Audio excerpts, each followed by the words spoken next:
안녕하세요. 파산관제인 홍현필 변호사입니다. 네, 오늘은 데스크탑 컴퓨터에서 파산과 관련된 판례, 기타 리서치하거나 검색하는 것에 대해서 살펴보도록 하겠습니다. 이 법률 쪽에서는 많이 사용합니다. 해보겠습니다. 법원으로 들어가겠습니다. 미국 법원. 이거는 대한민국 법원으로 들어가도 마찬가지입니다. 네이버로 한번 해볼까요? 네이버에서도 검색이 가능합니다. 나오죠? 대법원. 서비스가 나옵니다. 서비스를 누릅니다. 만약에 여러분들이 본인의 사건을 검색하고 싶다. 그러면 나의 사건 검색을 누르시면 됩니다. 여기는 이제 쓰시고 자동 입력 방지 문자를 누르고 검색을 하시면 본인 사건을 충분히 검색할 수가 있습니다. 파산 사건도 마찬가지입니다. 파산 사건도 서울에 계신 분은 서울회생법원을 치시고 2019 주로 이제 하단이죠. 하단 치시고 요 비밀번호 이름 쓰시고 검색을 하실 수가 있습니다. 그래서 이제 네이버에서 들어갈 수 있고요. 네, 저는 이제 전자수송으로 주로 들어갑니다. 전자수송. 대한민국 법원 사건 검색하실 수 있고, 그 다음 여러분이 이제 법인 등기부 등본, 그 다음에 부동산 등기부 등본 발급받으려면 인터넷 등기소로 갑니다. 또한 본인들의 어떤 임대차, 세입자분들, 임차인들, 상가임대차나 뭐 이런 세택임대차죠. 인터넷 등기소에 들어가셔서 확정일자 신청서를 확정일자도 확정일자도 종합법률정보 여기는 이제 주로 뭐가 나오냐 눌러볼까요? 통합검색 판례가 다음에 법령도 나옵니다. 뭐 논문이라든가 이건 일반인 분들은 좀 접근하기가 어렵고 규칙 예고 선례 주로 이제 봐야 될 게 판례하고 법령입니다. 관련해서 가장 기본이 되는 법령을 한번 보겠습니다. 검색어 파산을 입력해 보십시오. 그럼 쭉 나오죠. 4개가 뜰 겁니다. 채무자 회생 및 파산에 관한 법률, 채무자 회생 및 파산에 관한 법률 시행령, 이거는 법률 밑에 있는 시행령입니다. 대통령령입니다. 그 다음에 채무자 회생 및 파산에 관한 규칙, 이건 대법원 규칙입니다. 이 파산에 관한 규칙은 일단 가장 기본이 되는 게 법률이죠. 국회에서 통과된 법률. 클릭해 보겠습니다. 법령을 보는 거는 저도 잘 모르지만 한번 보겠습니다. 이 왼쪽에 목차가 나옵니다. 총칙. 스크롤바를 쭉 내립니다. 조문이 빼고 660조. 딱 맞죠. 660조. 6땡으로 딱 끝납니다. 과태료. 그래서 이제 이 채무자 회생 및 파산에 관한 법률을 이 총칙은 전체에 관한 총칙이고 쭉 나옵니다. 그 다음에 맨 먼저 이 회생이 기본입니다. 이 회생, 법인 회생, 일반 회생입니다. 이건 보정관리인, 조사위원 이거 어렵죠. 부인권, 파산에도 나오는 부인권. 그래서 저희는 이제 주로 제가 개인 파산을 하니까 파산에서 체계가 법인 파산하고 개인 파산은 구별이 되어 있지 않습니다. 회생은 철저하게 구별되어 있습니다. 앞에 있는 지금 제가 보고 있는 이 회생은 법인 회생을 말합니다. 일반 소비자 회생, 개인 회생은 맨 뒤에 따로 떨어져 있습니다. 그러니까 구분되는 겁니다. 근데 파산은 특징이 개인 파산이냐 법인 파산이냐 그 용어는 그냥 일반 강학상 학문상 구별하는 거지 그냥 파산 절차 294조부터 있죠. 여기는 따로 법인 파산, 개인 파산 구별을 하지 않고 있습니다. 다만 일부 조문에서 이제 이렇게 구별을 하도 전체적으로는 측면에서 파산 신청권자 이면 이제 오른쪽에 294조가 나오죠. 파산 신청권자. 채권자 또는 채무자는 파산 신청을 할 수 있다. 할 수 있나요? 예, 채권자도 할 수 있습니다. 채권자가 파산 신청을 하는 데는 파산이 원인인 사실을 소명해야 된다. 채권자가 돈을 받으려고 하는데 뺀질거리면서 돈을 재산을 배우자라든가 자녀들 아니 부모 명의로 은닉해 놓거나 사업을 하는데 이거를 아무것도 없어요. 이럴 때 이제 채권자들은 돈 받을 길이 없죠. 그러면 이제 채무자를 파산 신청해서 이제 관제인을 선임시켜서 그 관제인에게 조사 권한이 있으니까 그 사람한테 각종 의혹을 제보해서 조사를 시킬 수가 있는 겁니다. 그다음 295조 법인의 파산 신청권자 쭉 나와 있습니다. 오늘은 전체적으로 이제 조문 체계라든가 이런 것보다는 파산과 관련된 법조문이 어떻게 돼 있는지 한번 큰 틀에서 한번 보겠습니다. 294조부터 쭉 있죠. 그 다음에 상속재산의 파산 신청권자. 299조입니다. 이거는 제가 파상관제인 2007년도 처음 했을 때는 이 조문이 세상 속에 나온다고는 상상도 못했습니다. 조문은 그때도 있었죠. 1960 파산법이 언젠가요? 1961년인가요? 시행된 게 일자는 안 나오는데 여기 하여튼 뭐 쭉 나옵니다. 상속재산 파산 신청 299조 이거는 감히 생각을 못했는데 어떻습니까? 요즘은 상속재산 파산이 아주 활발하게 이루어지고 있죠. 운용을 어떻게 하느냐의 문제죠.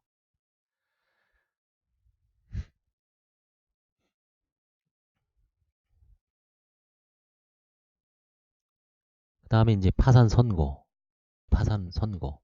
지급할 수 없을 때, 지급 불능일 때 파산을 선고하는 겁니다. 상속재산 파산 원인, 파산과 관련된 그다음에 법률행위에 관한 파산의 효력. 일반 민법이나 법에 있었던 그 법률행위에 관해서 파산과 관련해서 약간의 어떤 특수한 효력이 있는데 그걸 이제 설명해 놓은 겁니다. 해산한 법인은 어떻게 할 것인가. 그다음에 파산 선고의 권리 취득은 대항할 수 없습니다. 무효라는 거죠. 무효. 파산 선고의 어음이 인수. 우리가 어음수표 배우죠. 그 다음에 파산 선고 채무자에 대한 변제 효력이 있느냐 없느냐. 등기 등록은 어떻게 되느냐. 선의 또는 악의 추정. 쌍방 미이행 쌍무계약은 어떻냐. 파산관계 해제 또는 해제와 상대방의 권리. 이런 식으로 이제 민법상의 팁이 있습니다. 임대차 계약, 도급 계약, 위임 계약, 상호 계산. 이건 상법이죠. 상호 계산은. 다 잊어버렸지만 뭐 그 용어는 아마 상법 총론에 총칙에 나와 있죠. 공유자의 파산은 어떻게 할 것인가? 공유. 민법 공유 배우죠. 총유. 배우자 등의 재산 관리. 강제 집행 및 보전 처분에 대한 효력은 어떤가?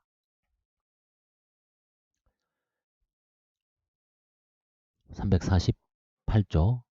여기 파산 채권에 기하여 파산재단에 속하는 재산에 대해 행해진 강제집행 가압류 또는 가처분은 파산재단에는 그 효력을 잃는다. 이게 아주 엄청난 효력입니다. 이 조문 하나 게임이 끝나는 거예요. 파산 절차의 기관이 나오죠. 파산관제인 쭉 나옵니다. 뭐 구체적인 조문은 여기 쭉 있습니다. 읽어보시면 뭐 어렵진 않습니다. 파산 선고를 받고 제1회 채권자 집회가 2달 후에 열리죠. 2달 후나 뭐 3달 후. 지방별로 약간 차이는 있습니다만 그게 채권자 집회 겸 뭐 의견 청취 기일 겸 때로는 채권 조할 겸 종결 집회도 하죠. 그때. 그래서 채권자 집회입니다. 채권자들이 모이는데 대부분 안 모이죠. 그냥 나와서 한두 명 이의하는 경우는 있어도 실제로 채권자 집회를 하진 않죠. 감사위원, 개인 사건은 감사위원이 없죠. 이건 주로 이제 법인 사건을 염두에 두고 만든 조문입니다. 파산재단의 구성 및 확정. 파산재단이는 무엇이냐? 파산 선고 당시에 가진 모든 재산은 파산재단에 속한다. 채무자가 파산 선고 전에 생긴 원인으로 장래 행사할 청구권은 파산재단에 속한다. 파산 선고로 기준일이 되는 겁니다. 따라서 여러분들이 파산 선고, 채무자분께서 파산 선고를 받고서 재산, 뭐 사업을 하거나 일을 하거나 뭐 복권이 당첨됐다, 로또를 당첨됐다. 그 다음에 파산 선고 후에 부모님이 돌아가셔서 아니면 배우자가 먼저 사망해서 상속재산이 생겼다. 이거는 파산재단이 아닙니다. 강학상 구별하기 위해서 그거는 신득재산이라고 합니다. 그 다음에 383조 파산재단에 속하지 아니하는 재산 쭉 나오죠. 이건 아주 채무자분들이 잘 알고 있으면 좋겠죠. 뭐 대부분 알 수 있을 겁니다. 주택 임대차 보증금 6개월간의 생계비 대통령령으로 정합니다. 대통령령으로 최근에 얼마입니까? 1110만 원입니다. 약간 인상됐습니다. 185 곱하기 6입니다. 옛날엔 150 곱하기 6, 900이었는데 185 곱하기 6 하니까 1110만 원이 나옵니다. 그래서 이제 쭉 이거를 한번 보시고 그 다음에 이제 관제인이 강력한 권한이죠. 부인할 수 있는 행위 11조. 그 다음에 특수 권리 변동의 성립 요건의 대항 요건의 부인, 집행행위 부인, 이 집행 행사 방법, 청구, 항변, 부인권 행사의 효과, 물권적 효과, 채권적 효과. 우리 무슨 효과를 배웠죠? 물권법에서 똑같습니다. 그 효과, 물권적 효과설. 상대방의 지위, 그 다음에 상대방 채권의 회복, 상속재산 파산의 경우에 부인권 400조. 상속재산 파산에서도 망인이 돌아가시기 전에 뭔가 좀 본인의 상속 채권자들을 해야 하는 여러 가지 행위를 했을 때 391조부터 쭉 나오죠. 그런 경우에 준용이 되기 때문에 상속재산 파산에서도 돌아가셨는데 무슨 부인권이냐? 아니죠. 돌아가시기 전에 행위를 부인하는 겁니다. 저도 지금 하나 하고 있습니다. 이 400조에 기해서. 이길지 질지는 뭐 나중에 문제고 현재 지금 하나 하고 있습니다. 400조. 쭉 나옵니다. 뭐 한치권 좀 어렵습니다. 이거는. 그다음에 이제 별자라고 보면 됩니다. 유치권자도 있을 수 있고 질권자, 준별채권자가 있습니다. 414조. 그다음에 이제 뭐 임금채권 되는가 권자, 근로기준법에 따라서. 그다음에 상계권이 있습니다. 채권 총론에서 배우죠. 상계. 좀 어렵습니다. 이것도. 자, 이런 식으로 해서 이제 쭉 있습니다. 뭐 이제 오늘 여기까지만 보시고 간이 파산. 우리가 개인 파산은 5억 원 미만이죠. 재산이. 이 뭡니까? 몇백만 원도 없는데. 1억 넘는 경우도 드문데 5억 99.9%가 간이 파산입니다. 간이 파산. 그래서 간이 파산은 좀 간단하게 여러 가지 생략하고 감사위원 불설치, 그다음에 각종 기일들 통합해서 좀 빨리 해야 되죠. 그다음 채권자 집회에서 결의에 가름하는 결정이면 뭐 끝나고 배당도 1회로 끝나고 이런 어떤 특칙이 적용되는 거죠. 법인 파산은 간이 파산이 뭐 원칙적으로 아니죠. 그래서 이제 합니다. 간이 파산. 그다음에 이제 가장 궁금한 게 면책이죠. 면책. 면책 신청. 강제집행이 정지. 복권, 당연 복권. 파산 선고를 받고 10년 지나면 유죄 판결 받음 없이 그냥 자동으로 당연히 복권됩니다. 유한책임 신탁재산이 파산에 관한 특치. 이건 뭐 넘어갈게요. 개인회생 절차가 있죠. 이렇게 개인회생 절차. 회생위원, 개인회생 채권이 확정, 변제계획, 폐지 및 면책이 없죠. 그 다음에 이제 이 에서는 사기회생죄, 사기파산죄, 회생수뢰죄, 회생증례죄, 뇌물 서로 주고받는 거. 그 다음에 이를 통한 회생을 하거나 파산을 하거나 파산죄까지 있습니다. 과타파산죄는 뭡니까? 이거 한번 볼까요? 일단 사기파산죄 한번 볼게요. 파산 선고의 전후를 불문하고 자기 또는 타익의 이익을 도모하거나 채권자를 해야 할 목적으로 다음 각호의 어느 하나에 해당하는 행위를 하고 그 파산 선고가 확정된 때에는 10년 이하의 징역, 1억 원 이하의 벌금에 처한다. 형량이 맞먹죠? 덥죠 아마? 재산을 은닉 또는 손괴하거나 채권자에게 불이익하게 처분을 하는 행위. 파산재단이 부담을 허위로 증가시키는 행위. 장부의 변경을 가하거나 이를 손닉 또는 손하는 행위. 이게 사기파산죄입니다. 그 다음에 과태파산죄는 채무자가 파산 선고의 전후를 불망하고 다음 각호의 하나에 해당하는 행위를 하고 파산 선고 확정된 경우에는 5년 절반. 사기파산죄의 딱 절반입니다. 형량이. 파산죄 볼까요? 1. 파산의 선고를 지연시킬 목적으로 신용거래로 상품을 구입하여 현저히 불이익한 조건으로 이를 처분한 행위. 말하는 거죠. 신용 현찰로 돈으로 바꿔 파산의 원인인 사실이 있음을 알면서 어느 채권자에게 특별한 이익을 줄 목적으로 담보의 제공이나 의무에 속하지 아니하는 행위를 하는 경우. 이게 과태파산죄입니다. 그래서 이제 아주 희한한 게 뭐냐면 658조 설명 의무 위반죄예요. 참 파산에서 파산은 어떻습니까? 수사가 아니기 때문에 채무자가 본인과 관련된 어떤 흔적을 잘 설명을 해야 됩니다. 근데 설명을 하다 보면 결국은 뭔가 모순이 드러나거나 은닉이 드러나기 때문에 설명을 하는 행위 자체가 자기한테 어떤 불이익한 행위를 전제로 하게 되죠. 나중에 최종적으로. 때문에 설명을 하고 싶지 않거나 설명을 할 수 없는 모순되는 상황에 빠지는 경우가 많겠죠. 근데 이런 설명 의무 위반죄가 없으면 그냥 일을 해놓고 입국 다 면책되잖아요. 그래서 이제 321조 및 제587조의 7에 따라 설명 의무 있는 자가 이게 이제 파산 회생입니다. 정당한 사유 없이 설명을 하지 아니하거나 허위 설명을 한 때에는 1년 이하의 징역 또는 1천만 원 이하의 벌금에 처한다. 거짓말하거나 제대로 된 설명을 하지 않았을 때 처벌하는 조항이 있나요? 없죠. 법정에서 증선은 이제 처벌하는 게 유일한 처벌 조항이죠. 참고인이 검찰에 출석 약간 뭐 허위 진술한다 그래서 처벌 못하죠. 사법방해죄가 없죠. 그 정도로. 근데 파산에서는 채무자가 설명 의무 있는 자가 예를 들어 작년에 부동산을 팔았습니다.